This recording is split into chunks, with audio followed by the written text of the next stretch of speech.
Good morning and welcome everyone to the 11th meeting of the Culture, Tourism Europe and External Affairs Committee in our second remote meeting. We have apologies today from Ross Greer MSP and Kenneth Gibson MSP. Our main item of business this morning is an evidence session with the Cabinet Secretary for Economy, Fair Work and Culture on the impact of COVID-19 on Scotland's cultural sector. This is the committee's first evidence session on the impact of COVID-19 on the cultural sector since we launched our call for views.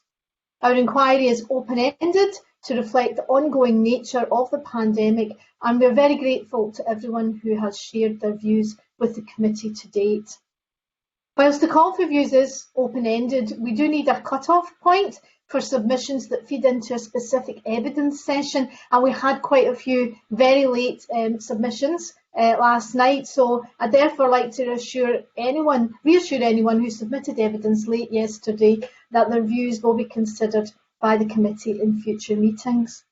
I would now like to welcome to the meeting Fiona Hislop, Cabinet Secretary for Economy, Fair Work and Culture, Jonathan Price, Director for Culture, Tourism and Major Events with the Scottish Government, and Simon Cuthbert-Kerr, Head of Creative Industries with the Scottish Government.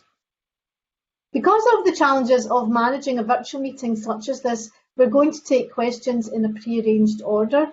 Once the Cabinet Secretary has made her opening remarks, I will invite members to ask questions and then I will invite the Cabinet Secretary to respond. I will then go back to each member and back to the Cabinet Secretary for any follow-up questions. Once completed, I will invite the next questioner and so on until the evidence session is concluded. I'd be grateful if questions and answers could be kept as succinct as possible. And finally, I would remind members to give broadcasting staff a few seconds to operate your microphones before beginning to ask your question or to provide an answer. Cabinet Secretary, can I ask that if you wish to bring in your officials to speak, that you state this and allow a couple of seconds for your officials to be brought in by the broadcasting team. And I invite the Cabinet Secretary to make a short opening statement of up to 3 minutes. Cabinet Secretary. Thank you, Convener, and hello to the committee remotely. Thank you for inviting me to contribute to this important inquiry into the impact of COVID-19 on the culture sector. As you've heard from my colleague Fergus Ewing last week, clearly this is the biggest challenge in modern times, and we're all having to face up to very, very difficult circumstances. It's had the restrictions that we've had to put in place for the country have had a significant effect on everybody, but really it has been devastating for the culture sector, and I want to acknowledge that almost overnight culture venues had to close. We were looking forward to our festivals, our theatres, our music. So much of Scotland's culture had to stop overnight, and that demand completely collapsed immediately. Can I also put on record, though, my thanks to the culture sector for responding so rapidly and quickly. They undoubtedly saved lives by closing at the time they did, and I want to put that on record as well. Clearly, our focus as a government has been to help save lives and to ensure that that's put restrictions on everybody. The government in Scotland and indeed the UK government moved swiftly to try and support sectors. That was challenging. It also meant that swift action meant that some areas were missed out in some of that initial support. So therefore, we've tried to move as quickly as we can to try and rectify that with new funding measures as well. We keep in regular dialogue, government officials and myself, with the sector. I've held several stakeholder events, speaking to them to understand what their concerns are. There isn't, as you can see globally, any immediate answer to some of the challenges that are going to face venues in particular and events, but we do want to work with the sector to find a way through. So when we can come through this. But the most important impact probably is that on the creativity and the art of artists themselves and the impact on them. There is still creativity in Scotland. There is still art and music being expressed by individuals. but I hope your inquiry can also touch on that professional aspect of individuals' lives and their artistic well-being, as well as obviously the functional aspects of support that can be given. But I'm very keen to hear what the committee has to say and contribute. I think as we track our way through this, we're going to have to work collaboratively and cooperatively, and so therefore I think this inquiry at this time is an extremely good way of gathering people's views, ideas of how we can do things. So as we ease down physical restrictions, as we work our way through this, the First Minister will be publishing the route map that we'll put forward later today. But I am very conscious in my responsibilities that if we do believe, as I certainly do, that culture is the lifeblood of Scotland, that we are a creative nation, that we have got fantastic talent, we have to find a way to help support both the individuals but also the organisations. And I and my government officials and the public bodies responsible stand ready to help support that. Thank you very much for those opening remarks, Cabinet Secretary. I will begin with my two questions and then we'll move on to the Deputy Convener, Claire Baker. As you indicate in your comments, Cabinet Secretary, and as Fergus Ewing indicated last week, culture and tourism are probably the hardest hit sectors, in the sense that they had to close earlier and they are likely to be affected for longer than other areas of the economy, devastating as it is for all areas of the economy.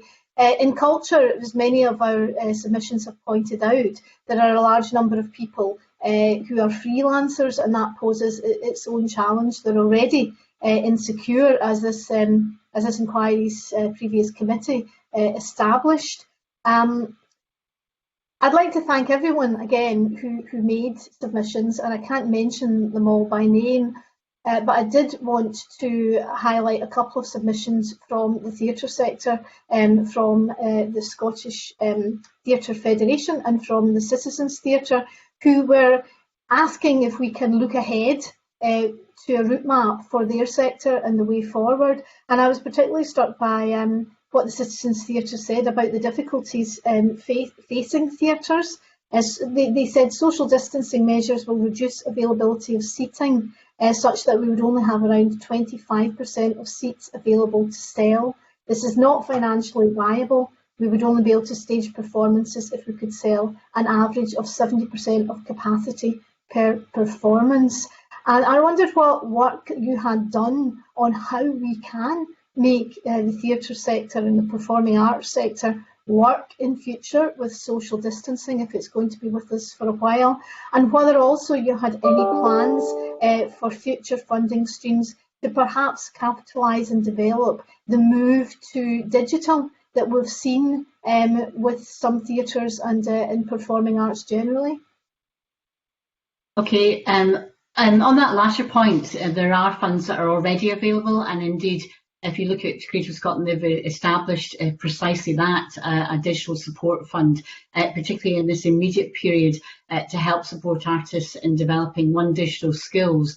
But also there's a key area, and I think that's something that perhaps the committee, I think, have looked at previously as well, is how do you monetize digital streaming? How do you ensure that there are incomes from that new age of digital transmission of performances? And there are additional support, particularly there's additional support available from Scottish Enterprise as well. But I'm very keen, as part of the recovery and indeed the restart of this, that digital will be really important, yes, for culture, but actually across all the sectors as well. What we've been doing with all the sectors is trying to find ways that we can bring people together to work through, in the first place, what is safe in terms of activity within a particular work space. So we'll shortly be providing guidance for some of the first sectors that will be coming back. Clearly, as you've indicated, the cultural sector was one of the first hits, but also will probably be one of the last to come through this, precisely because of the points that you're making. This is not a challenge that's unique to Scotland or the rest of the UK, it's international. So we will be looking, and we already are looking, to try and monitor the types of response that you're seeing from parts of the world where perhaps they're coming through and easing off a bit earlier in this crisis because they went into it a bit earlier as well. There's no easy answer to this, but there are two stages here. In response and reset stage, we're looking at providing grants in the response stage. In reset, it's about trying to establish what safe work looks like. But in the restart area, and this is where I think you're really focusing on, that's about not just how you could physically do it, even if you physically could, but actually how do you do that in a way that it makes sense in terms of profitability, it makes sense in terms of income generation. How do you align that with what I think has been a welcome furlough job retention extension by the UK government to try and ensure that you've got continuing income? How do you balance which members you can bring back or not? That's really challenging from a theatre and other workplaces. Actually, you could probably segment who comes back at what times and when. That's more challenging for a theatre. But that's one of the reasons why in challenging the UK government, one, to extend the job retention scheme in the first place. I'm pleased that we've done this. I'm also making the case for a longer tail for some of those areas that will take longer to come back. And clearly, hospitality tourism, as you heard from Fergus Ewing, but also that wider, what you might call the leisure culture sector, is also in that space. So I think that's the biggest challenge. It's not just that you could, on paper come back, but you actually want to do it with a future, and that you can produce great work, because that's what we want our theatres to do, but to do in a sensible way. So it's a combination of all of these things. You asked about additional funding. We're just delivering as we speak the phase of the funding, which is on the, I've got a 4-point plan for economic recovery, response, reset, restart, and the recovery itself. And we're just delivering the final stages of some of that initial grant funding. But I'm very acutely aware that we now need to look at tailored and bespoke support for different sectors. What we've done is by sheer requirement of speed, we've moved very quickly to on that first phase. But I'm conscious of that. I can't give you promises of resources or what they might be just now, because they're live discussions that I'm having in my regular discussions with the Cabinet Secretary for Finance. Thanks very much for that answer. You talked about tailored and bespoke solutions for different sectors, even within the cultural sector, and that's definitely something that's reflected in our submissions, as well as the theatre sector. The screen sector asked for tailored solutions as to how they could move out and work in a safe way in future. And I wonder if you could tell us when we might see work streams coming forward in different cultural sectors, looking at advice on how to work safely. And I also wanted to flag up some of the submissions that we've had from organisations in the screen sector. In particular, we had a very interesting submission from Screen Facilities Scotland on some of the challenges that their members are facing. And they complained at the lack of response as they saw it from Screen Scotland when they had approached Screen Scotland for help. And I would have said that perhaps the satisfaction levels in that particular sector weren't high. If satisfaction is what you talk about, everybody's in a difficult position, but I certainly think that they raised a lot of issues about Screen Scotland and felt that perhaps the response there wasn't as good as it could have been. Okay, that's a comment you can obviously take up with Screen Scotland, but I've certainly heard what you said and seen some of that evidence that have been provided to you. I think that's one of the most challenging areas. You're seeing on screen that a number of programmes are already had to stop. We've seen that with River City, for example, and other regular programmes. It is going to be one of the most difficult areas. Obviously, in terms of broadcasting is an essential service, so there has been, as you can see on your screens, continued activity there, but any of us have taken part in either studio activity or indeed remotely will know that world has changed completely. You might not be aware, but you certainly you'd be interested that the different television companies have come together themselves as an industry to establish what safe guidelines are. We as a government have been very clear from the start that we want to do this sector by sector. There are 14 different sector guidance work streams already taking place. The initial meetings for the culture and creative ones have taken place to identify actually how do you marshal or organise what, as we all know, is a very disparate area. There's obviously photography studios, there's film studios, but there's also different other areas. Some of them might sit better along with some of the tourism work that's going on. And as I said, we've already got food and drink guidance. We've already got construction guidance. These are all part of the essential services and essential workplaces that remain open. We are systematically going through that. I've been quite clear that I want industry sector leads working together with trades unions to make sure that people have confidence in going back. So on the one hand, you have real ambition and impatience, I suspect, to get back to work for those that can and want to, but clearly there's also a reassurance for those that are expected to work in those workplaces, and in some cases customers, as we know, we experience from theatre. So I think this is really important, that we take this forward on a discrete basis. I think it's more challenging for the creative industries perhaps than other areas, but it doesn't mean it's insurmountable. It just means practical invention, creative thinking. That's what's happening in other sectors, and I'm very keen to do that in this sector. Events is obviously another area we might come on to later, and I've had discussions on that as well. So what we want to do is look at what the television sector have done collectively, and then look at what we can then do on the film side as well. In regard to support for the screen sector, obviously Screen Scotland can speak for themselves and respond, but they did move very quickly, as indeed did Creative Scotland, probably swifter than some other areas within the wider society, to help support freelancers in particular. But I also know from your evidence that isn't always working, for example, for screenwriters or different other individuals, which is why as a government we moved to develop the creative, the Creatives Hospitality and Leisure Hardship Fund, to enable people who couldn't get grants elsewhere to find somewhere else to work. But there's been an unprecedented, I don't dare to use that word, but quite a staggering change and pace in terms of activity and responses, and people have been working very hard on that. It doesn't necessarily meet everybody's needs, but everybody's trying to work extremely hard on that. But I think you're right, to flag up screen will be one of the most challenging. It can be done. I've talked to people thinking about actually, how do you impact that? But you don't necessarily want to impact on the art or the storytelling in and of itself. If all of a sudden, every part of what you're showing is people remotely removed, etc. How can we make sure that there's lifeblood into the storytelling, as well as doing it in technically a very safe way? But safety is first, and I think increasingly, as we understand the science of this, obviously the virus on hard surfaces is one of the kind of big challenges, and I think anybody who's working with hard surfaces on a regular and frequent basis is a particular issue. But we need to think about space as well. How do we use space? And this is where I think the creative thinking might come in. We know that there'll be far more home working. We know that a lot of companies will want to continue that. We know that our number of vacant spaces, is there a way of replicating activity but using spaces that have suddenly become more obviously emergent in different areas? And I think there's something around how we can support the infrastructure aspects. If space becomes a premium for lots of different things, how do we work differently? And there's also an issue around equipment, particularly potentially in the screen sector.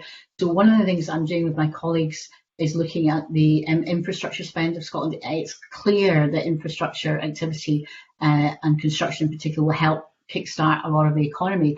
But if we can redeploy infrastructure that perhaps has been delayed in other areas and think smartly what that might mean, I think there's something particularly within the culture sector. And I would say to Screen in particular, those that need that kind of physical space or indeed equipment, that I'd be very keen to work with the committee if you were to identify the types of capital spend and infrastructure. You talked about digital previously, and that would, it would cover a range of areas, to help develop with the culture sector what that would look like, in order to make sure that we can develop that new type of working and in those potentially new spaces that we might need for people to come back and to come back safely.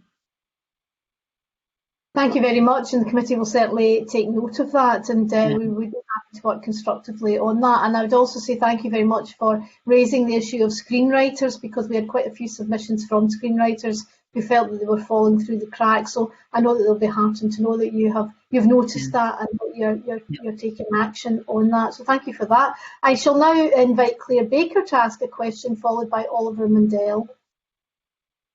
Thank you, Convener. Cabinet Secretary, you'll know that I've previously asked about grassroots music venues a few weeks ago, and at the time you suggested the PERF pot of money would be something they could access. And since then, there's also been support announced for newly self-employed people who were not meeting the terms of the HMRC scheme, and that was also very welcome. I'm looking for some assurances that I know that Scottish Enterprise and local authorities are delivering those 2 pots of money, but do you have oversight in terms of where the money is going? Are you confident it's reaching the cultural sector? Do you know when we will find out who has received the money? Do you know that as it's been distributed, is it being monitored in terms of the PERF money? Is there an awareness of how many cultural organisations or music venues are benefiting from that? And finally, the support packages, those 2, which are very welcome, how long do you see those pots of money expected to last the sector? So if you're fortunate to get money from the PERF fund, is that meant to tide you over for 2 months, 3 months, or what might be realistic for many in the sector is going to have to tide them over until possibly next spring? Yeah. Can I say that's a really important area in terms of the funding support, and in terms of perhaps to give the background to that, there are 3 streams of funding available. One is the newly self-employed, as Claire Baker has indicated, but also there's the Creative Hospitality and Tourism Hardship Fund, which we actually just increased because you've seen the kind of level of demand. It's very challenging. We can't help everybody, but that's now at £40 million. And then the Pivotal Enterprise Resilience Fund, which is now at £120 million, having previously started at £45 million. Now, this is the use of the consequentials that we've received. Yes, we've identified additional support for the business sector more generally, and I've worked very carefully and closely with the Finance Secretary to identify how we can resource what we know is a really important area. Now, those 3 funds I've just described are not available in any other part of the United Kingdom. This was a very tailored support for Scotland because we knew in Scotland in particular the culture sector and the tourism sector were really needing support because, as we know, they closed earlier and they would have longer to survive. On your point, obviously, about how long this will last, this was an initial response. This is to immediately address a cash flow issue that we knew people were identified. We're obviously now looking to longer term, and I can't give you a definitive answer to what we can do in the future, but I can say that we've moved swiftly on this. Remember, between the newly self-employed scheme, the Creative Hospitality and Tourism Hardship Fund, and the third stream is that Pivotal Enterprise Resilience Fund. The applications opened on the 30th of April and they are paying out now, so we have moved very swiftly on this. In terms of being oversight to make sure that there's particular presence and payouts for those that are applying from the creative sector, the answer is yes, exactly that. One of the things that we did was to put together the team, although it's been led by Scottish Enterprise, Highlands and Islands Enterprise, South of Scotland Enterprise, Visit Scotland and Creative Scotland are all involved in one, developing the scheme, but also an oversight to make sure there's both geographical balance but also sectoral activity as well. So we know in terms of numbers, we're not there yet because obviously we're in live payouts as we speak. And this is the week that most of the payouts are, well, a significant number of the payouts are being delivered, the grants. On the Creative Hardship Fund, the Creative Tourism and Hospitality Hardship Fund, we know about a quarter of that is on the culture sector. We know, for example, in the Pivotal Enterprise Resilience Fund, which is all sectors, about a fifth of that is for the creative industry sector. Now, I'm not saying that there'll be an absolute read across on the amounts of funding from those that will then deliver to culture creative sector. People have been applying for different amounts. They've been realistic about what they actually need. And these funds, particularly the hardship fund, were aimed at those people who hadn't been able to get funding from the initial phase 1 grants, which were obviously driven by your access and eligibility for the small business bonus and the rates driven aspect. And many cultural organisations would not necessarily be supported by that, or individuals. So that's why that scheme was there. So I can reassure Claire Baker that I know that there are theatres, I know that there are music venues in particular. I know that's a key interest for her that have received funding from this or will be about to receive funding, and I'm giving particular interest and oversight to that. To me, that was probably the quickest and most effective way to get funding at scale and to many people than necessarily something that was bespoke in and of itself. And actually, because I believe that culture is as important, if not more so than many other sectors in the economy, I was very keen to make sure that they benefited from those mainstream funds that were there. I hope that gives you some reassurance. And obviously, as those funds are distributed, I can't name names because people might not actually know as of today whether they receive funding or not. There will be people that are disappointed. I absolutely understand that because there is a limit to the resource that we have. But we're trying to be smart with the funding we're distributing. This is a unique scheme to Scotland. And obviously, I'll keep a keen eye on what's happening with music venues in particular. But I'm not saying that that's the end of the story. I think that's what Claire Baker's trying to ask, and it can't be, because we know there'll be a further period where it'll be difficult to trade.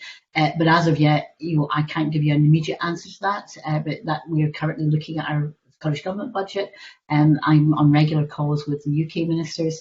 And I also particularly want to work to find a solution that keeps income going. But I think we're in the stage now that we have to look at the particular needs of individual businesses and indeed the cultural sector. A broad brushstroke has taken us to this position, but I'm very conscious we need to be a bit more responsive to individual needs when we can, but advice on that. And you'll know as a politician that a lot of politics is about priorities, because we're not going to be able to do everything for everybody.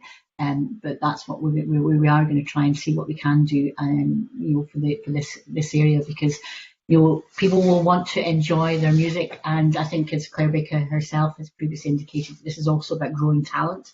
And I'm very concerned about how do we make sure that we retain the talent we've got, help them exercise their artistic ability, but also what about that new talent, the emerging talent, and how do we help support them in the time ahead, because they won't necessarily have the platforms that their predecessors had.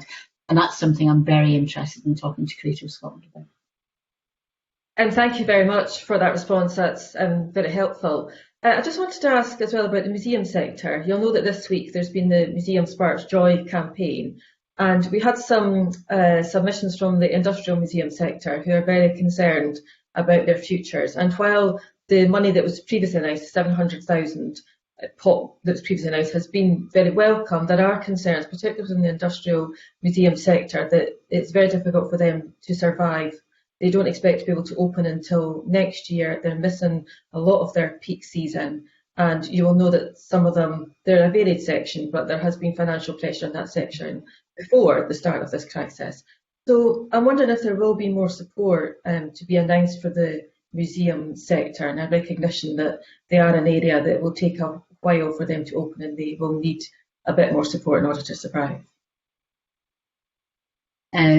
Obviously, that's a key concern in terms of the whole culture sector. Is the museum sector obviously has reached right across the country.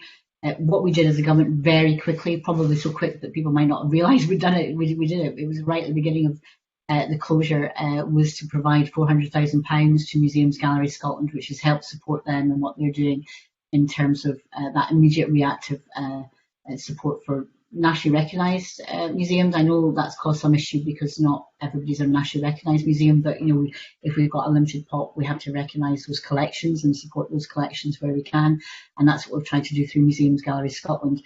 There is also funding, and I'm not sure if the committee is planning to do this, but you might want to look at the repositioning of what the National Lottery Funds have done as well, and certainly the National Lottery Heritage Fund is making sure they can provide a significant amount of funding as well that people can apply for. So I think it might be worth looking at the combination of the different funding streams that are available.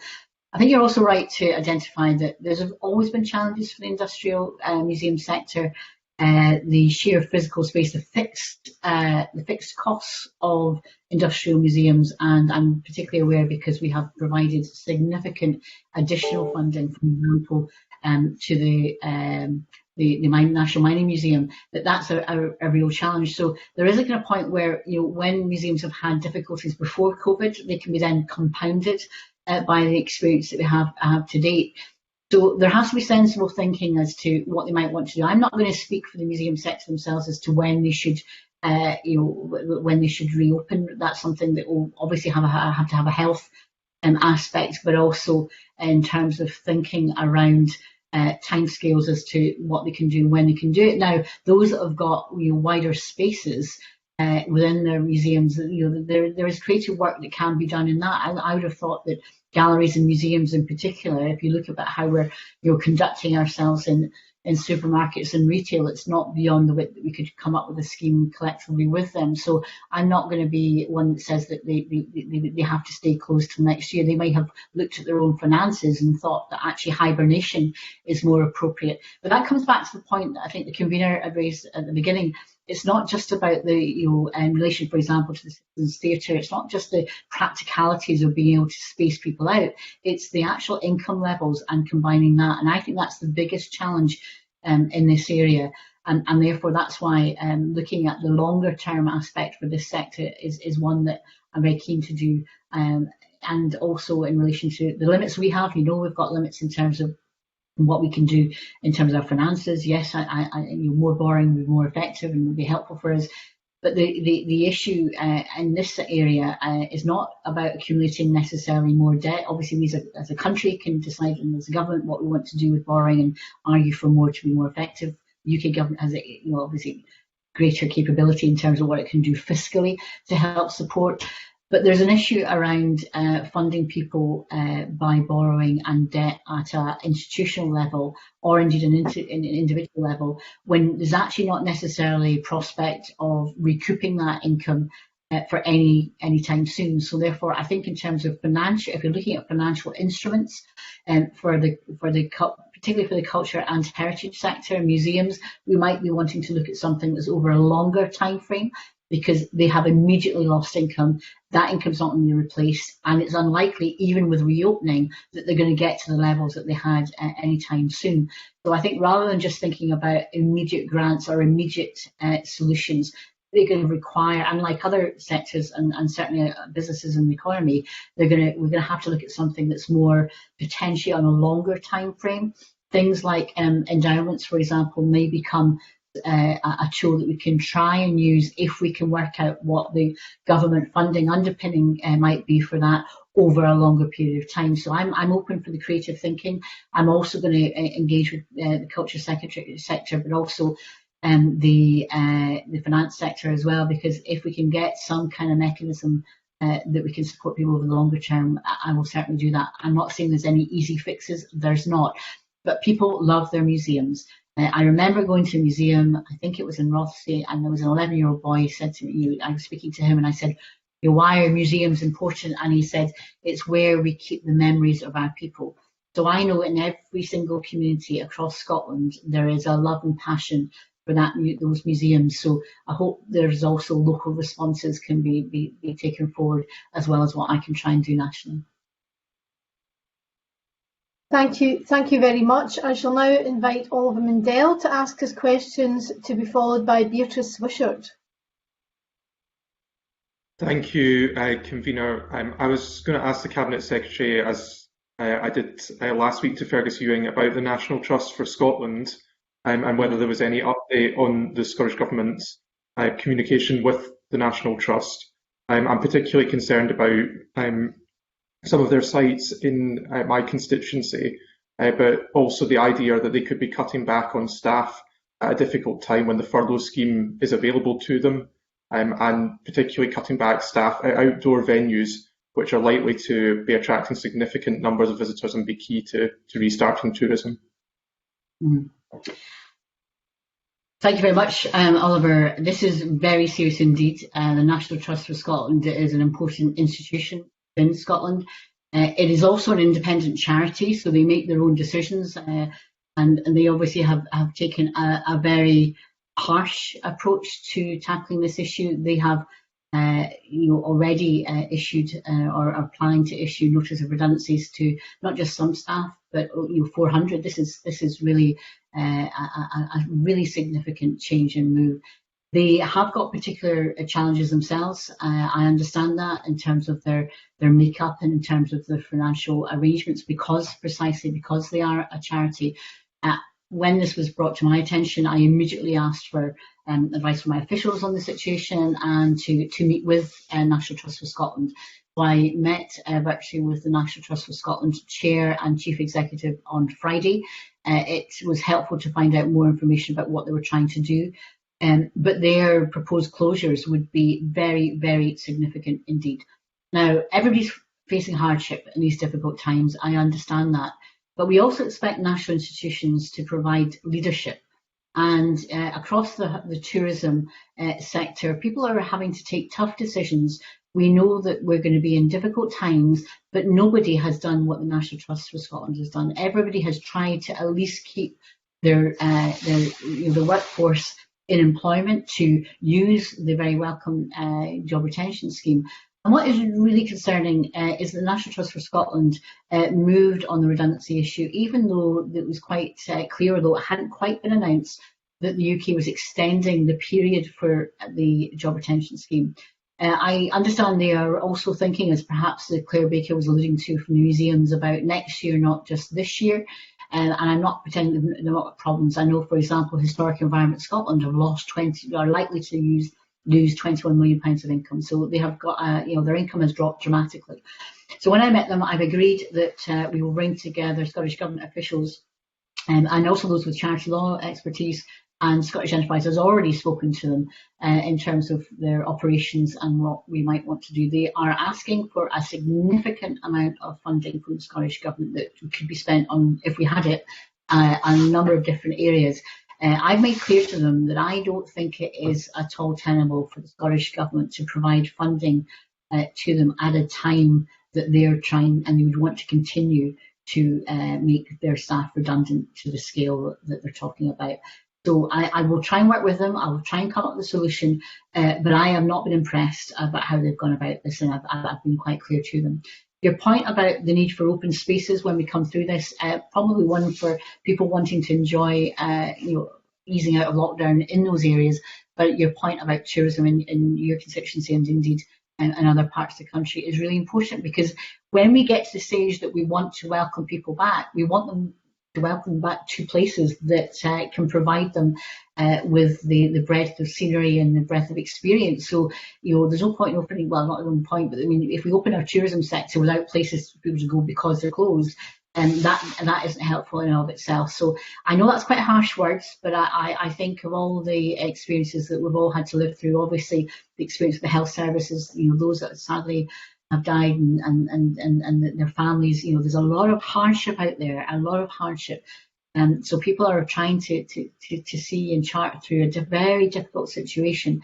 But I just don't think the National Trust for Scotland have thought about trying to take people with them. I think they're trying to be quite hard-nosed about what they're doing, and I would appeal to them, as I have done when I met them, that they need to work collaboratively and cooperatively and work with their staff.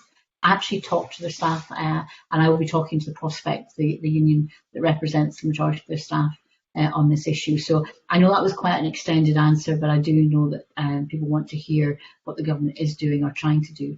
There's, again, for many of these things, an instant solution, but because of their particular makeup, we may need to try and see whether, in terms of technical support for them, in terms of their underpinning financially, what we can do. But they are an independent charity. They can decide to do things themselves.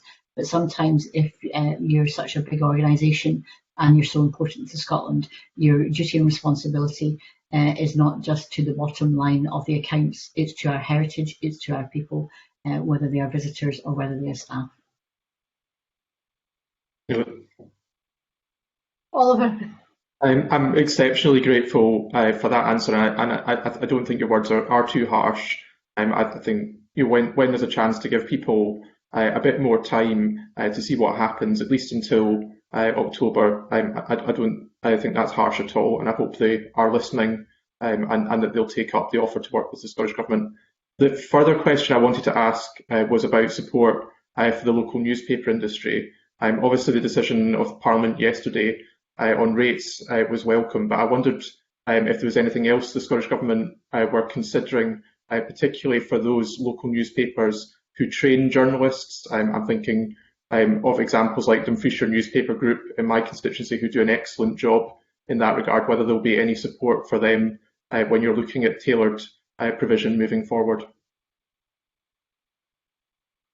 Thank you for that question. Some of the things that we are doing is trying to obviously support the sector in terms of advertising. My colleague Kate Forbes has spoken to the finance secretary, has spoken to the Newspaper Society. I've been liaising with her because clearly newspapers, I suppose, lie in the kind of creative industry space in terms of responsibility.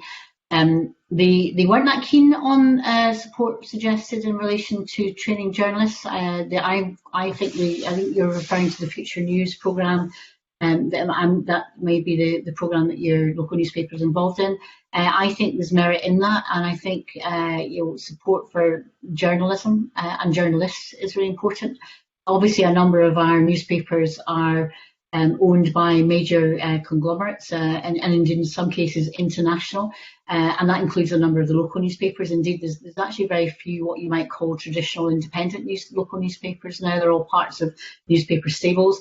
So as part of our discussions up until yesterday, certainly the provision from the Scottish Government was an agreement that we would do an additional £440,000 of advertising to help the news for two purposes. One, to help the newspaper industry itself, but secondly, to use that to help get across many of the messages that we have to do through COVID-19. So that £440,000 was specifically targeted at local newspapers, really. That's what we wanted to do.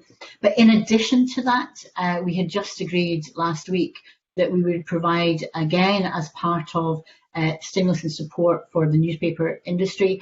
The newspaper industry, in terms of independent journalism, is really important. Whether we like what they write or whether we don't, it's important to a healthy democracy that we have a strong media sector that obviously includes broadcasting, but also the newspaper sector itself. So we actually just agreed £3 million of support for advertising, pre-purchasing advertising through the year, because we know that some of that funding might be needed sooner rather than later.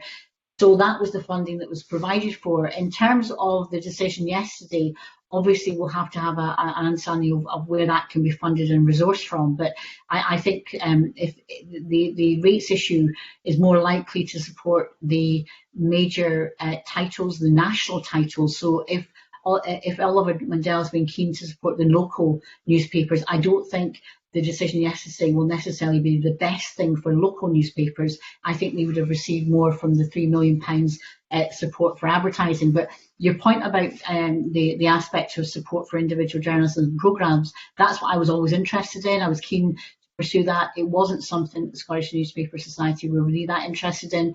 The feedback we got, that they were more interested in the advertising funding coming to them because they were trying to replace income as opposed to supporting journalism. It doesn't necessarily always have to be an either or, but we discussed a series of things with them. So I think we'll have to reflect on the finances of that, but obviously more money for national titles might mean less money for local titles and might mean less money for other parts of the creative sector. Thank you. I'd now like to invite Beatrice Wishart to ask her questions, followed by Stuart McMillan. Thank you, Convener, and good morning, Cabinet Secretary. I'd like to ask about PAYE freelancers. I understand that freelancers who pay tax through PAYE aren't able to access the same support as the self-employed.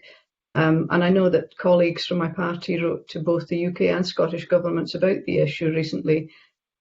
These freelancers submit self-assessment tax returns to HMRC, so we know that the data is there. And I ask because I understand that there's a significant number of people in Scotland in the television and film industry in this position. They pay PAYE, but they're falling through the gaps between schemes. They will have multiple employers throughout the year as they go from project to project, shoot to shoot. So as an increasingly important industry, and there's still huge potential for it to grow, can I ask the Cabinet Secretary what discussion she's had with colleagues and the UK government about supporting these PAYE freelancers?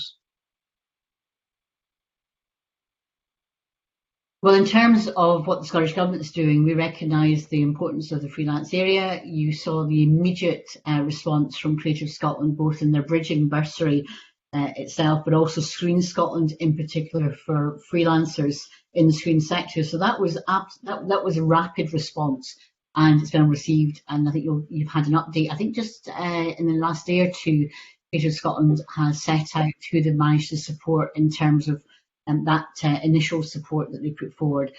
One of the reasons we also established the terms for the creative and the tourism and hospitality hardship fund was to try and support those that weren't supported by the phase 1 scheme that was reliant on grants. So obviously freelancers, I wouldn't expect them to have property. The first set of grants were tied into you having a business property of some description. So there would have been a potential opportunity in that hardship fund for people to have access.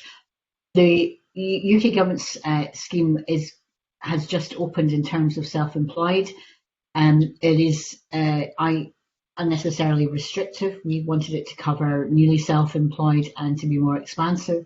I think her point about HMRC having the information, that's one of the challenges we've actually had in terms of processing things very quickly. You've noticed that the bespoke Scottish Government schemes are starting to pay out within a very short time of application, but that means you have to have very robust systems to make sure there isn't fraud, etc., into individual accounts and how you go about that. But I do think there is something around trying to continue, as I think Beatrice Wishart is saying that she is and her colleagues are, in impressing the UK government that they might want to flex and change that self-employed system to particularly help the freelance sector, particularly if HMRC do hold information about them. Now, that scheme is a UK government scheme. What we have seen though with the furlough scheme is they've adapted and changed it once it's open and once it's progressing. So there isn't an instant answer solution to that. But again, being fair to the UK government, as their schemes as ours have by nature been very broad brush because they've had to be swift and at scale for large numbers of people. But I think we should continue to try and pursue that, to try and get some change in the rules. And as we've within the Scottish Government have flexed and tried to change some of our schemes, the UK have also done that. So I think that's an area that you might want to continue to do. And if it's obviously a conclusion, I don't know how rapid this inquiry is and how quickly you want to come up with conclusions, but obviously it's open to the committee at any point in time to raise issues. So this might be one of the ones you might want to raise sooner rather than later yourselves, as I have been doing with the UK government in terms of trying to be a bit more flexible about some of these areas. Thank you for that answer. I think I would agree and welcome the support and flexibility that has been given to the schemes that have come thus far. It's been important to adapt them as we've gone along. But many of these freelancers have had sudden and dramatic loss of income and no filming's taking place at the moment. And obviously it remains to be seen how long that will last. I know the Cabinet Secretary has been keen to do what she can to attract productions to Scotland, and as well as to nurture our own screen practitioners. So I wonder what the Scottish Government's thoughts are on how long it might take for this sector to recover. I think that is $1 million question, not least for the types of funds you're involved in major productions. I think the important point of this is this idea is the point about planning, because even if we could anticipate a point in time that the physical distancing can be dealt with in whatever creative way, or there's a vaccine, or in terms of the support that can be provided. And it could be some time off. If you're trying to plan for major productions to shoot in Scotland, and obviously with the studio space as well, and these are long and far out decisions in order to help marshal the resources and productions requirements for many major shoots. So it is difficult to see into the future, and we don't even know within the next few weeks what the virus is likely to do or behave, and indeed that's part of the thinking around the route map, is being able to tack and adjust as we see the experience of relaxation or easing down and transition out of the level of lockdown that we're in just now.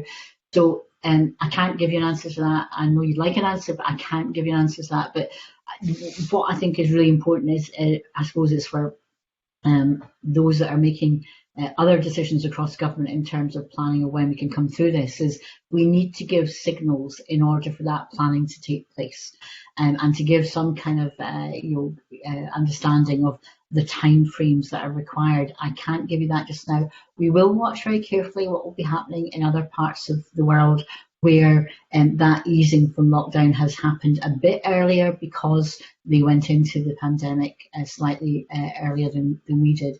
So that's something we can keep a very close eye on. But I know people want answers, but people want to get back. They want to produce those great stories to tell. They want to tell them. But we need to think through that planning, and obviously that's something. I mean, I'm assuming that you'll be wanting to speak to Screen Scotland and Creative Scotland to find out what their views are, and indeed the industry, as to the time frame they need for their planning in order to make sure that they can fit their schedules. But we need to look forward to the future films that will be made in Scotland. So I'm with you on that one, but I'm sorry I can't give you a more definitive explanation of when they can start coming back. No, I guess it was $1 million question, yeah. Can I ask the Cabinet Secretary for her views on the loss of smaller events across rural and island areas where venues are smaller, particularly in the music industry?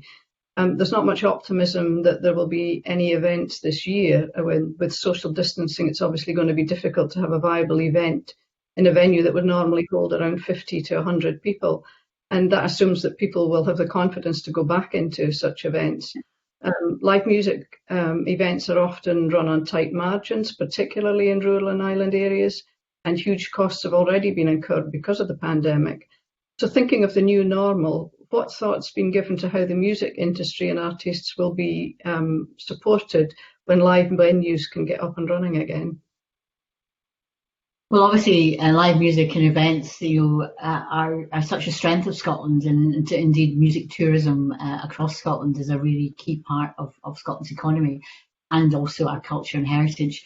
The event sector has by and large been so successful, they have managed themselves effectively without necessarily coming together in one area. So one of the things we're doing with Event Scotland is bringing together, excuse me, bringing together different events, proprietors of companies in this area to work through what that looks like in the future. How can we help support people? So I held a round table with a number of key people, and Hebcelt were part of that discussion. There were other different events represented, and we're going to put together an advisory group on events in particular to see what can happen. Some of it might just be also about testing as well. How do we work collaboratively to see, okay, which events might we try and put on that can actually showcase a different type of working? What's required? How do we help keep the talent, again, an important area, the talents within that event sector itself. So again, there might be differences of what we can do in islands, and you'll know yourself, Beatrice, in terms of what your constituents will want or not want. I think there's also a point about confidence, and we can't underestimate. If you've been locked down for 8 weeks, as many people as are coming up for. It's difficult when people are coming out if you've not experienced that interaction with people, let alone going into spaces where there's people you don't know and strangers, etc. So a lot of what we're going to have to do is help to build confidence for people to go back to places. And how do we do that?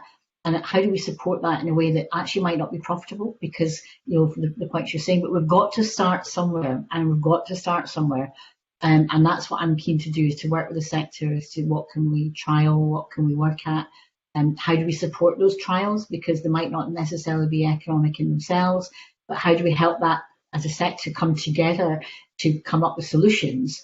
But some of those solutions might be on islands, for example, but only with, and I've stressed this before, only with agreement of the communities on those islands themselves as to what they want. Because at some point we do want to welcome people back. It's not exactly now, but we want to be ready for them, and we want people to be confident, and the communities to be confident that when they have people coming in, they're doing it in a safe way. Thank you. Thank you. I'd now like to invite Stuart McMillan to ask his questions, followed by Annabel Ewing. Thank you very much, Convener. Cabinet Secretary, my first question is just seeking some reassurance regarding the funding for theatres across Scotland. It's widely considered that the larger theatres will clearly require some additional resource, but also there are local theatres, including my own in the Kinmickin-Inverclyde constituency. I'm just taking the reassurance that the funding will not be taken from the smaller theatres to go and into the larger ones, give them extra security. Okay, I think that's a very important point about recognising that theatre doesn't just take place in our capitals and in our large theatres. There's obviously a great passion for theatres in local communities. But I also would want to make clear that theatres and productions can take place in lots of different spaces, and that's what I'm saying, the different type of use of space and what can be carried out and how. So I would love to say I have an enormous resource of funding just for theatres, and that yes, I'd want to make sure there was fair distribution with local and national. I think my biggest task just now is to make sure that there is funding available to do any of this across the sector. So that's why we have to be quite focused about what people need and why and when. I do think there's something about using spaces. I do think there's something around thinking about physical spaces, whether it's galleries, museums, theatres, or indeed other parts of venues in different localities and how they might be used. I mean, theatres might have an interesting role with the wider community as people come through and come out of lockdown as to safe places to go for different things without it being crowded. And looking at the times, obviously theatres by and large are only ever open for productions, particularly the seated area for the time of that particular production. But they are large spaces, so how they might be used. So I do think we have to just think very, very differently about how we use our space in Scotland. And that might be one of the ways that we can help local theatres in particular. Many of them undoubtedly already have very good connections with their local community. But I don't underestimate the power of culture to connect. I know National Theatre, I've been helping with the National Health Service in terms of health and wellbeing. We know that actually the importance of cultural expression will help people in adapting or changing their thinking or their behaviours in a very challenging world. And the whole power of culture helps us reach into the unknown. And just now, why people are feeling a bit nervous and anxious is they don't have control of the future.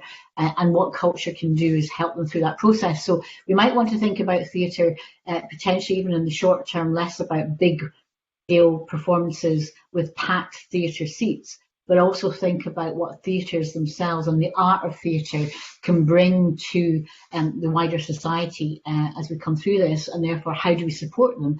So there might be something in the bridging period between going from where we are now to what we all want to see, which is strong and popular performances on stage. So again, this is where the type of thinking that we need to help us all get through. I am one person, yes, I'm a Cabinet Secretary, yes, I have many officials, but actually the solutions for this are going to come from individuals, community and the theatre sector itself.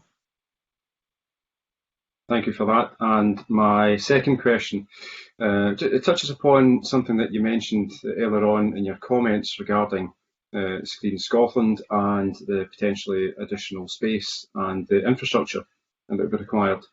Wearing your other hat in terms of the economy, COVID has certainly highlighted a number of things, one of which being different ways of working. And I think there will be more people working from home when things do start to get back to a new norm at some point in the future. So that will probably create an abundance of space, including office accommodation, as well as potentially some buildings that are actually being constructed at the moment that might end up being repurposed. But in terms of the dialogue with Screen Scotland, have you given them any set of criteria for them to look at potentially new space to assist with whether it's filming, whether it's production, to help in that particular space? I haven't had those discussions to date. I certainly think thinking through the requirements of the screen sector for different types of spaces is going to be important. And I think you're reflecting on a point I think I made earlier on, that we do have to think about how we use physical space differently, what spaces might be available. And indeed, interestingly, in terms of those companies that can still function, many, for example, of the essential infrastructure companies have still been functioning. Remember, 70% of people are still working at this stage. Many of them from home, but home working will become increasingly, remote working is recognised now as being, it can be very productive. Not when you, obviously, as much, there's a lot of stress on people, particularly those looking after children and small children and homeschooling. But I do think there's now a recognition beyond doubt that remote working is acceptable. And there are maybe large companies that are still operating that might then see that they have excess capacity for office space or others, and that in and of itself they might not necessarily recoup what they wanted to on a commercial market, but actually in terms of their contribution to arts and culture, they might want to think about whether they can help donate some of their space and their usage to the wider community needs, and particularly cultural needs. So I think there's a bit of creative thinking around that. Some of that obviously can happen at scale, but some of it might just be sensible working and opportunities in local communities.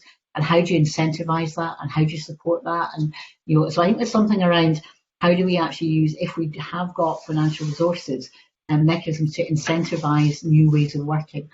So again, the advice from the committee on this will be really, really important, and the ideas of the committee and indeed wider Scotland will be really important. Thank you very much.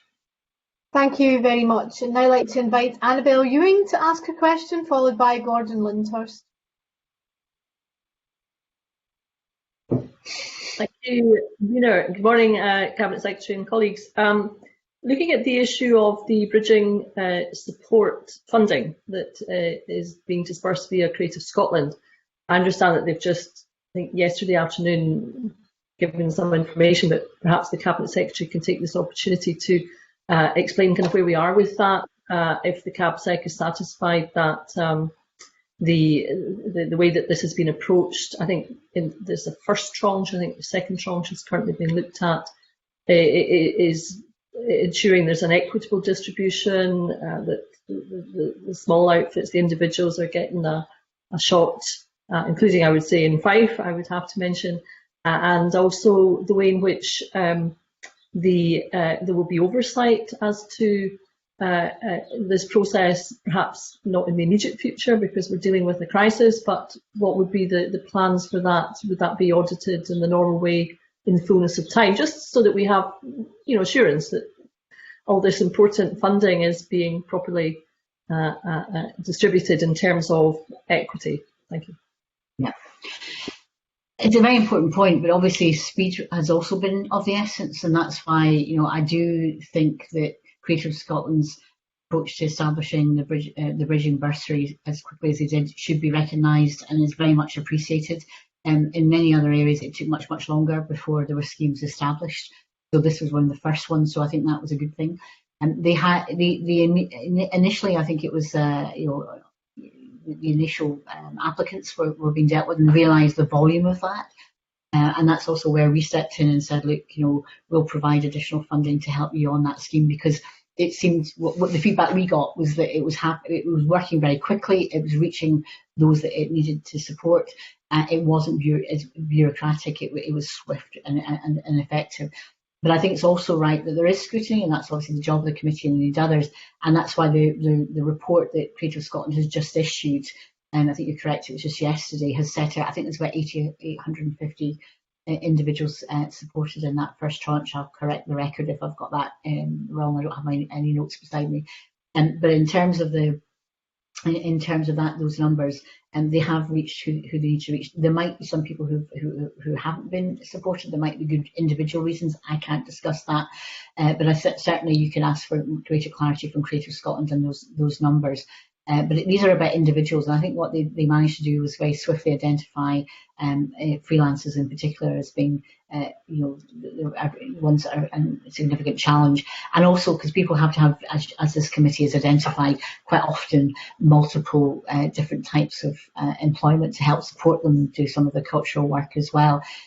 We also, one of the things we also did was to make sure that indeed all our, I haven't touched on it, but maybe the committee is aware, immediately contacted our national companies and indeed those in receipt of grants to say, I don't want you to prove what you're doing. Obviously, as Creative Scotland is, there's arm's length independent organisations, but I thought it was important that they understood that the most important thing, particularly during that period in March and April, was to make sure that people had income in their pockets, so not to pool resources because performances weren't happening, to continue to pay people even though those performances weren't taking place, because at least there was public funded organisations there that could use public funds to make sure that artists, dancers, musicians were still being supported. So that was that immediate response stage, and I think that was right and correct.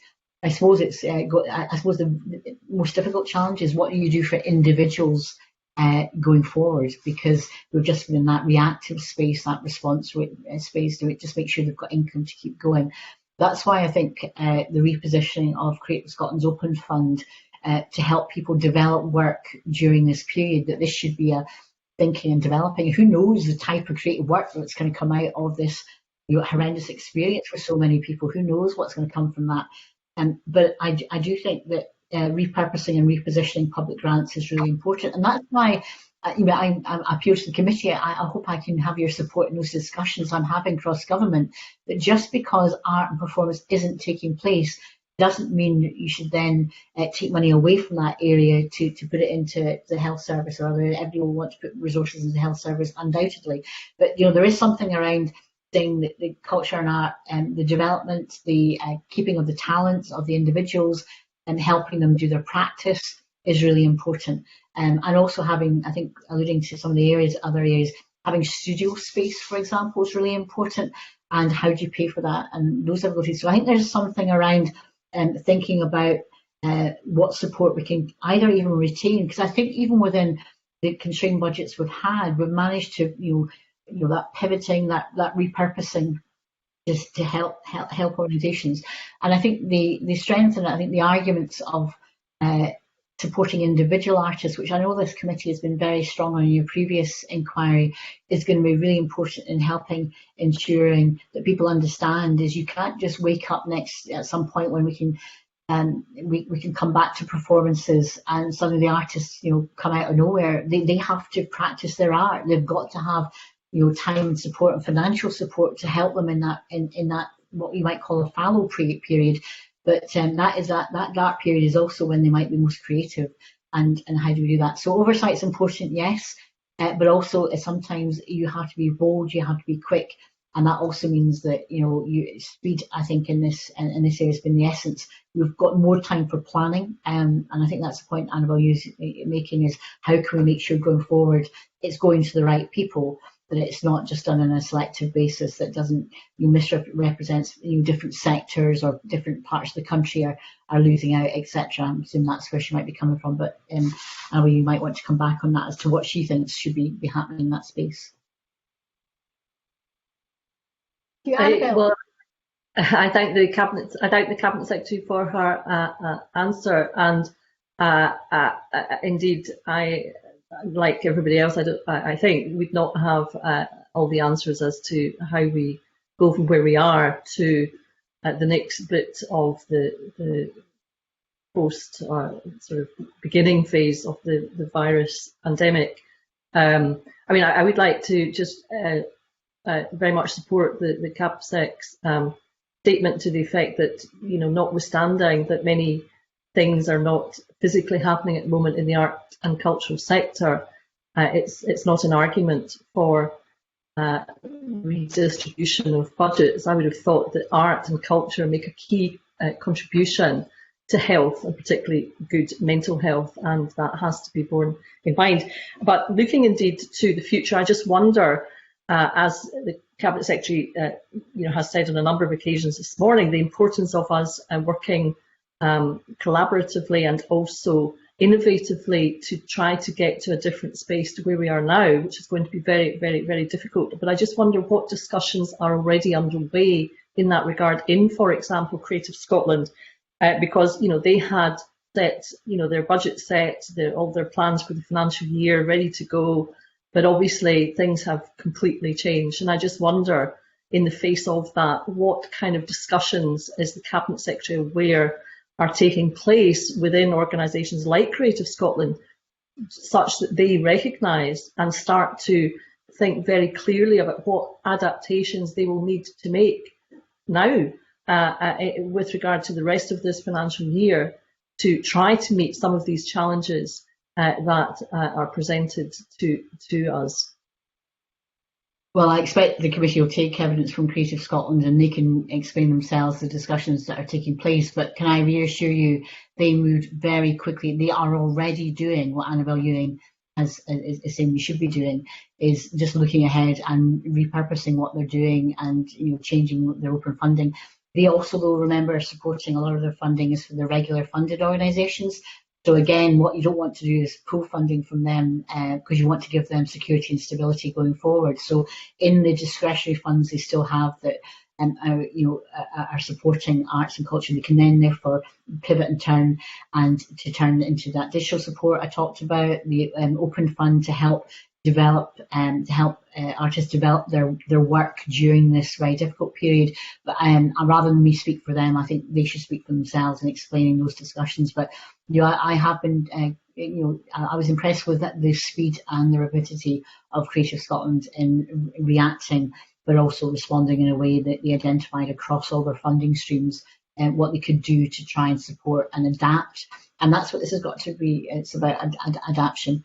And I think you're right about the issue around mental health. It's obviously Mental Health Week, and I do think that recognition of arts and in this space is really important.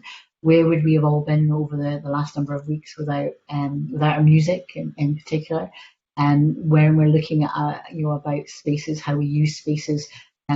Dance. I think when I have been in public spaces, I think it seems to be there's a collective dance taking place on 2 meters. But there is something around how people express themselves. And if anybody saw those pictures, those paintings from Peter Howson on one of the front pages of one of our newspapers, then obviously this inspiration can be quite marked at these times, and what will come through and what will be shown and exhibited as we come out of this is going to be really important. But I think the point about that self-expression, that control, that space, that exploring yourself, and that point about culture being more important than ever before is one well made by the member. Thank you. Thank you very much. Gordon Lyndhurst. Thank you, Convener. And Cabinet Secretary, thank you for coming in to speak to us about these issues at this very difficult time. I say coming in, actually, joining us by this online means. And I would like to associate myself with your comments and those of some other members of the committee about how important culture and the issues we're discussing are for mental health. And thinking of that, we've had some talk about specific venues that have been affected, perhaps worse than others in the course of the current crisis. You yourself, of course, not just because of your position as Cabinet Secretary, but also as an MSP from the Lothian region itself, as I am a list MSP from the Lothian region will be, and I know you are very aware of the heavy impact this has had in Edinburgh and across the Lothian region. And with concert halls, church halls, smaller live music venues being closed right across the board. Now, what I want to ask is, will the Scottish Government, is it looking at specific ways that it can help those venues that are particularly impacted financially and otherwise by the current crisis, in the way that some places are, such as London with Special Hardship Fund, in addition to the rates relief and so forth that is generally available across the board? Or how are you thinking about approaching that particular issue? And quite apart from financial assistance, in what other ways is the Scottish Government going to be able to and you, in your position as Cabinet Secretary, be able to assist these venues to come out of the current situation. We see in Edinburgh, the Edinburgh Festivals being cancelled this year, again, of which you'll be aware. So I'd like to see or hear what comments you can make to the committee on and around these issues. Thank you. Okay, that's quite a kind of broad brush approach to many different areas, and I recognise what Gordon Lyndhurst is saying about the impact in different venues in particular. Each individual venue will have a different financial setup. I'm particularly thinking about some of the larger ones. There was some discussion by DCMS about different ways of trying to support larger theatres along the Dutch model, but I don't think that's something that they're looking to progress, which is where there's a bit of trying to help the financial viability of theatres in relation to the state underpinning or guaranteeing tickets.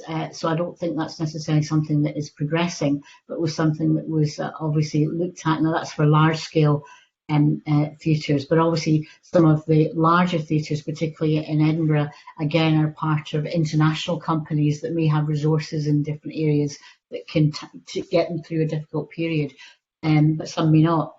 He also talked about community venues, and if you think about, he was talking about church halls or community venues, quite often their income stream would come from a variety of different sources, which suddenly has stopped as well. So therefore there's something around, just as we've had like a third sector resilience fund for community support for those that are individually in need, and you've had a fantastic response by the third sector to supporting vulnerable people in terms of deliveries, etc. I think as we look forward and we ease out of lockdown, we'll also be thinking about how do we use those spaces and how do we support them continue to be community spaces in some shape or form. Not all of that is financial. There might be other mechanisms of how we recalibrate that. He touched on the festivals, and clearly that's one of the biggest disappointments and the biggest impacts, not just for Edinburgh, not just for Scotland, but also for the world. And we do want to see the festivals return. I had a very early meeting in early April with the festivals, and we've worked very closely with them. I mean, our officials are in regular contact with them, but also other parts of the sector. We know that the Fringe in particular have different particular challenges, and we're working with them to close the gap of what they have. They've already received interest-free loans to help them through this period. I'm hoping that they will have positive news from some of the funding arrangements. He touched on hardship funds. I understand London, for example, have a music venue hardship fund, or other areas. And what we've done, as I explained in my previous answers, is have what is very unique to Scotland, is to have that creative hardship fund and the Pivotal Enterprise Resilience Fund. It was deliberately cited so that it could help support the creative sector. Both funds have got applicants from those areas, and I indicated in our previous answer, a large number of the recipients of the grants will come from the creative industries, and I've made sure of that. So we have to adjust, we have to tack, we have to change, but in terms of how we use space and how we use our facilities and what the premium is on space, and how do we have better ways of funding that than we've had to date, and that he talked about there's issues around rates, etc. We obviously have to be, on the one hand, and this is an issue for the Cabinet Secretary for Finances, balance the income we get from some of these areas, for example, on rates, as to what the expenditures might be. But if we can get all of us in a mindset and a frame of mind that we just have to be creative about how we might do this differently, and that's something that I very much welcome. But I know that was a very broad question, and I've probably been as equally as broad and general in my answer, so I'm sorry if I've missed anything, Gordon, but I'm happy to answer anything else you have.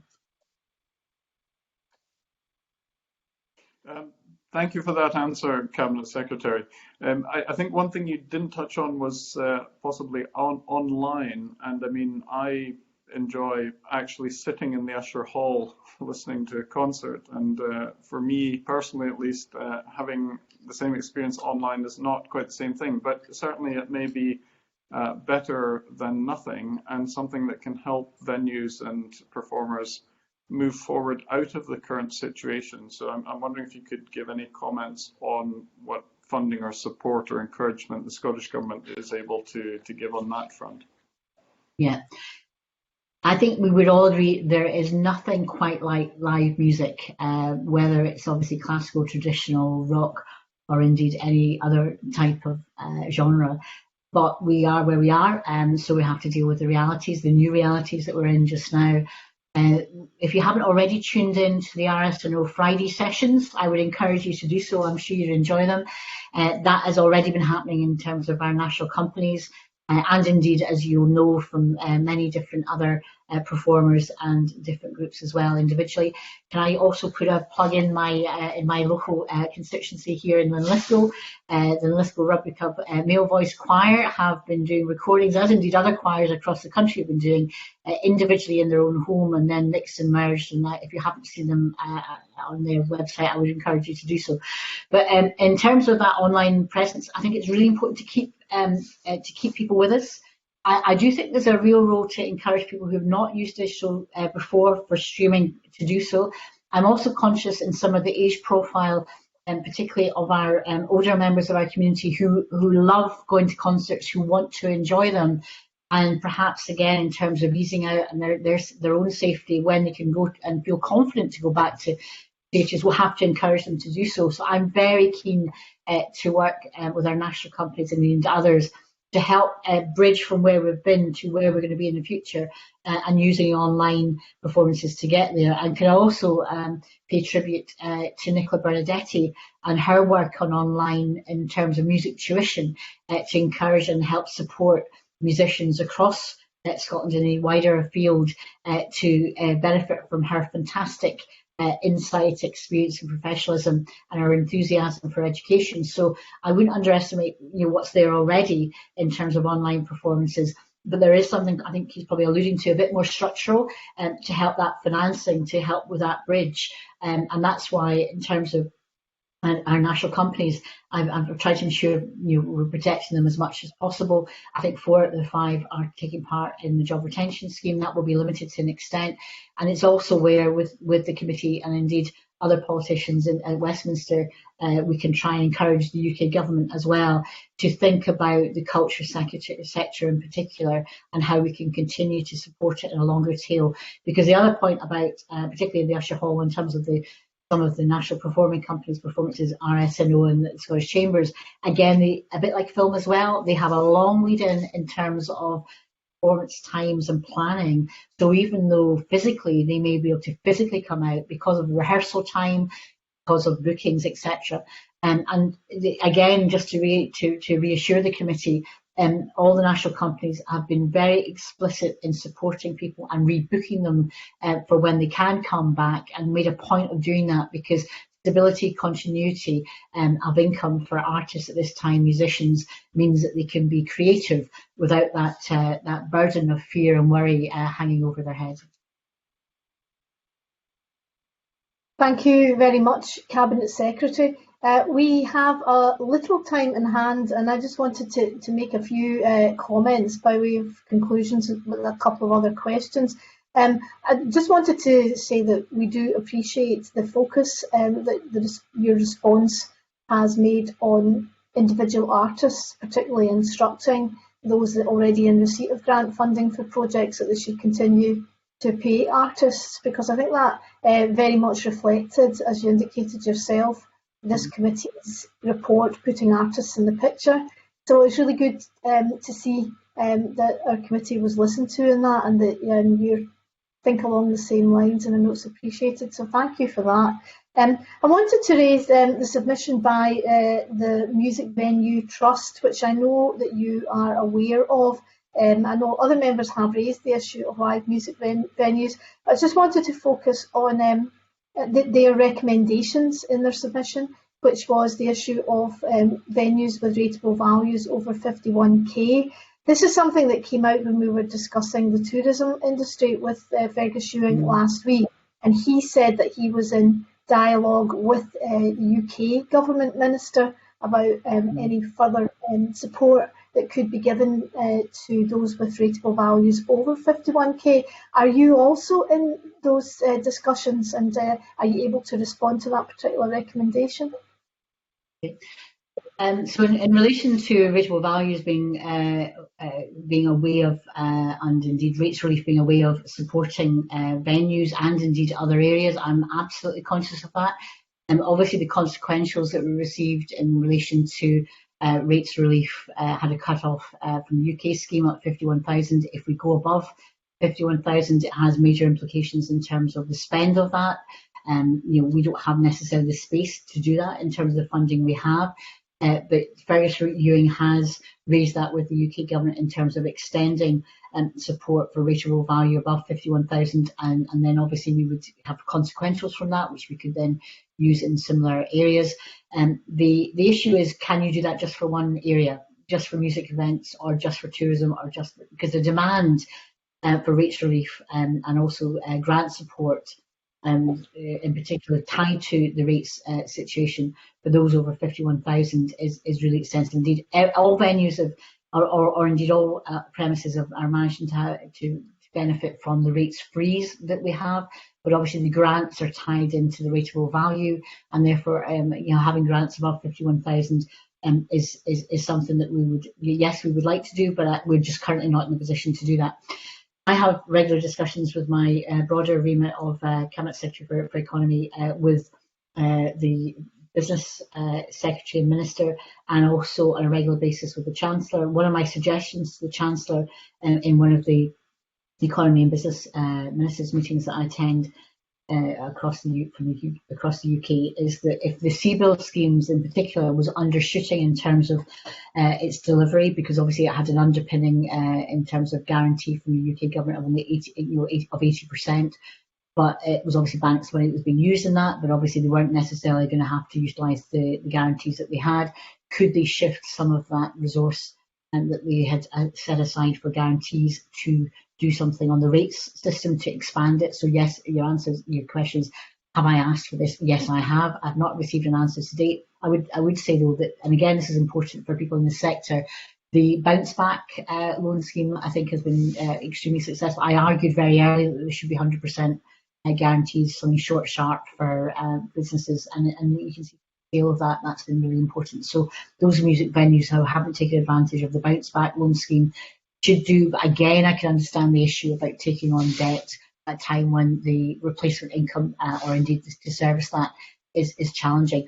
So that is an important area. I do think there's something around trying between ourselves and the UK government to focus on those areas: culture, tourism, hospitality, where quite clearly there's going to be a longer period for response than in others. So I will try and do what I can.